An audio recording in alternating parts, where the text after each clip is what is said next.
Hello all and welcome to another video in my journey to 1 Million Gamerscore, and we're halfway through September, so it's time to bring to you September Part 1. Now, as you'll have seen on the title screen, life has thrown a little bit of a curveball at me and it has restricted my gaming time a little bit. That is, I have been told that I've got to move out of my current accommodation that I'm renting by the end of March next year, so I'm having to do some additional time at work to get some money behind me to make it much more comfortable when the time comes. So I'm losing one of my 2 days off to do an extra shift, and days where I go in for an early shift I am stopping on for a few more hours. But now I know what time I do have left, I can maximise what time I have. And also, that what's not helped but I've loved at the same time is obviously Gears 5 was released in the first half of September, and that took up a lot of the time that I did have. So let's go to the games and show you the little amount of Gamerscore that I have got, and it's just the 1800 this month, but it is got a completion amongst it, and that completion is Tennis in the Face, and that was a fun little puzzle game actually. You see everything in one level, everything in the levels on screen, and you have to hit every opponent within a certain amount of serves with your tennis guy, and all of the achievements in this are pretty much a little bit miscellaneous, so you won't get anything for finishing a certain amount of levels, getting a certain amount of levels of one serve, or anything like that.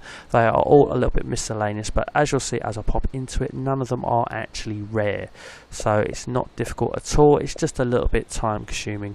950 of it I would say will take 4 to 5 hours, and the other one achievement will take 3 hours. I will get to that in a minute. But as you'll see here, they're all a little bit miscellaneous, like serve the ball that bounced 100 times. I noted what a lot of the achievements were, so that when I came across a situation where the things I needed to hit, or the situations that I could possibly need to be in came around, I was able to do that. I mean, that bounced 100 times was a fine example. I saw a small crevice, and in one serve, if I aimed into that little crevice, it would bounce off the two sides of it over 100 times before it run out of traction, and I'd get my little achievement there. My little achievement, I say, it's worth 100G.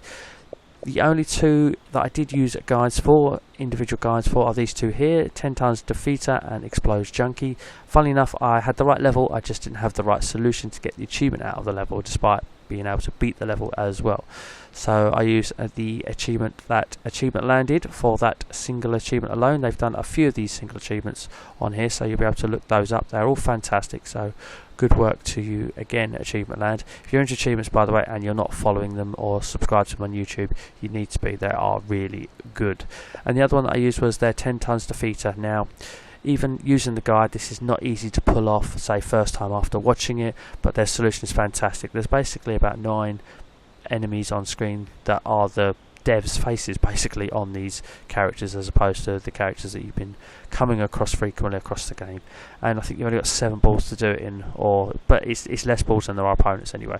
And the people at Achievement Land have superbly worked out a solution that works. I was able to, I think after about a few practices, maybe about the 7th or 8th time, able to do it, but without the help of their achievement guide, I wouldn't have been able to do it. So that is in a playlist of mine called Guys I've Used and can vouch for with 100% success, so please check that out for those 2 odd achievements, and you can pick up the other achievements that they've done on this game from there as well. As I say, it's not too difficult of completion because none of the achievements are rare, so that says a lot really. And the reason why I say 4 to 5 hours, but the last achievement will take you quite a bit of time, and that is earned 1 million points in the main menu, and that is basically by idling the main menu. And sadly, to accumulate that sort of points total, you're looking anywhere between 2.5 to 3 hours of idling. There is a way of saving your score and going back to it, so you don't have to do it all in one hit, but I would suggest doing it in one hit to avoid any potential disappointment. Just leave your Xbox running while you're having dinner or something, watch something on TV in another room, just anything like that. Watch YouTube videos on your phone whilst you're waiting for it to finish, anything like that. Just leave it running for 3 hours until it's unlocked. That's what I did to be safe. So yes, it's basically 4 to 5 hours for 950, add another 3 hours for that 150G achievement, making it a 7 to 8 hour completion overall, if I can get my words out there. So yes, this one was quite fun. And I say this one was quite fun because the next game I played looks like it's by the same people if you're looking at the thumbnails there. However, this one wasn't as much fun, so I found out after about half an hour playing it that I wasn't enjoying it. It's a similar sort of thing to Tennis in the Face, where it's football instead, and you have to kick the ball at all the opposition opponents, but you have to hit them all in able for the ball to be charged to score a goal. Each level has stars. There are achievements in this attuned to getting stars. Every star's in each sort of act, and unlike Tennis to Face where they're all miscellaneous, and everything isn't necessarily on the screen. I mean, you can pan out and have a look at things like that. I just didn't enjoy it as much for some reason, and it's a shame really, but I thought I'm not just going to leave it with one or two achievements. I'm going to play it for a bit, and I put about 2 to 3 hours into it to get the 110. I could probably put a few more hours into it and double it, perhaps get around about 400 to 500. It's certainly not a quick completion. It's a lengthy one. There are a whole bunch of rare achievements in this, because I would imagine as the levels go on they get quite hard, because I'm in the second area and some of them are getting quite difficult already. So if you want an easy completion, I do not recommend this one at all, and sadly I can't recommend it as a game either, just because I'm not enjoying it. Doesn't mean it's a bad game though, it might be more your bag. But yep, just pulled a 1 to 10 out of it, out of around about 2 to 3 hours. And above that we have the visually stunning, I've been waiting for this for a long time, Gears 5. I must admit I didn't do all the secondary missions that you could do in Act 2 and 3. That was basically because I was so into the story that I just wanted to know what happens. And if you followed the story up to Gears 5, this one won't let you down at all. It's indeed pulls at the heartstrings at one place. It makes your jaw drop at another. I'm not going to tell you what happens, no spoilers here. But out of the 225 I've got, a lot of the campaign, a lot of that is the campaign progression ones that just happen. I think I've also put some time into Horde, so I've completed 50 waves of Horde, which is an achievement. I bought the character, I had 3 perks and killed someone. That's an achievement. Thing to note is when you start playing the game for the very first time, it'll ask if you want to do boot camp. I was going to say no because I knew how to play it, but then I thought that might be an achievement. It turned out I was right. Completing boot camp is a 5G achievement, so do not ignore that. And I think that's about it. I think I might have picked up the odd 1 or 2 miscellaneous achievements in the campaign mode. I think you get achievement for upgrading Jack for the first time and things like that. I haven't found all the collectibles. I will do that because I intend to do another run through. Hopefully I can find a co-op partner as well. Just things like that. There's so much more time I want to put into this and play. I mean, I love Horde on Gears 5. I love Horde in Gears, sorry. So I want to play more Gears 5 Horde as well. So far I've put around about 30-35 hours into it. It's been time well spent. As I say, I haven't got a lot of time, or as much time as I have had, and I put loads into this, which is another reason why I've not accumulated so much in the first half of September, but I intend to pick it up. I really do want to get to the 500,000 by the time the end of the year's out. Anyway, above that, Forza Motorsport 6. Now, after it went Games with Gold, it quite shockingly put some of the add-on packs on sale, literally the week after it went off. So I bought the Porsche expansion pack and the NASCAR expansion pack for practically next to nothing. It was like £3 something for the pair of them. So I played through the Porsche expansion pack and have finished that. So I finished all era and series achievements. I finished all of the showcase achievements.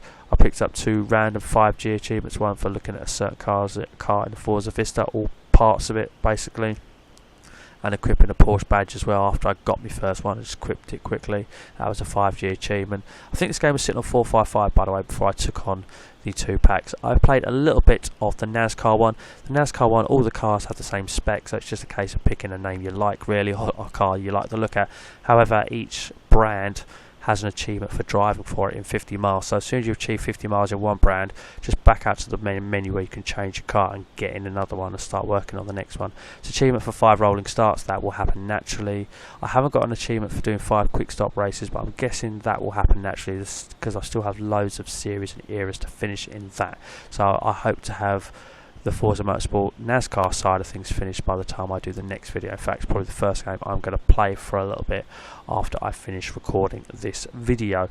So yes, I've added a few hundred to this, so from just over 200 I've added to this since I last played it, and there's more to go for it. I did add a non-expansion pack achievement by finally getting the back of the pack dare card. I've been buying expensive packs at 300,000 credits a pop, and finally I got one after spending God knows how many million. But I refuse to be pay for play when it comes to these things, so there's a little bit of a loot element about it. So thankfully I think that's gone out of the Forza games. But anyway, I'm enjoying Forza Motorsport 6. It's another beautiful game as well. So I will crack on with the NASCAR expansion pack shortly. And thanks for a new mobile game in Gears Pop coming out, because it's been able to get some game score while I'm at work. Basically, I've been popping in and out of it, no pun intended there, and it's an absolutely fantastic, cracking little game. The only gripe I would have with it is in the horde mode you have to be part of a crew, and you can only play with crew members, so basically they have to be playing the game when you want to play horde. I mean, there's a few achievements are tied to that, but all that 210 I've just got by learning the game and playing the game. I've got a few out of the versus mode, a couple of random ones as well, couple of get certain amount of pins and so much like that. The 210 I've got of it isn't very difficult. It looks like there are some parts of it which are going to be lengthy, so if you're looking for a full 1000 out of this, it will take you a long time. There is a seriously achievement in that as well, but it's free as well, although you can pay to play to speed things up, but I won't do so. And mobile games are going to be a great little way of me adding achievements, so I will be putting a lot more time into Gears Pop. I really should go back to Wordament, which has achievements I can still get out of that, and so has the Solitaire game as well. And also there's a Fallout game, Fallout Shelter, which I haven't even started yet, which is a mobile game, I believe has achievements too. But I will be playing more Gears Pop when I'm at work, in between jobs, when I've got a bit of time, maybe on my break while I'm eating and stuff like that. It's a fantastic little sort of drag and drop game where you take on a person that also drag on drops, and the pins have different values, and you need to accumulate the power to be able to launch a pin that's worth anywhere between 1 to 5 bits of power. And think that, honestly, it's a cracking little game, and it's free as well, so you can't really gripe at it too much. So ladies and gentlemen, any questions about any game I've played, even in the previous video, comment section below, anything like that, please feel free to like and consider subscribing to the channel if you are not already. And if you are already subscribed to the channel, thank you very much. So why not hit the bell, and I'll drop you a little notification every time I upload a brand new video. And then finally, ladies and gentlemen, that does just leave me to say thank you for watching, and as always, take care.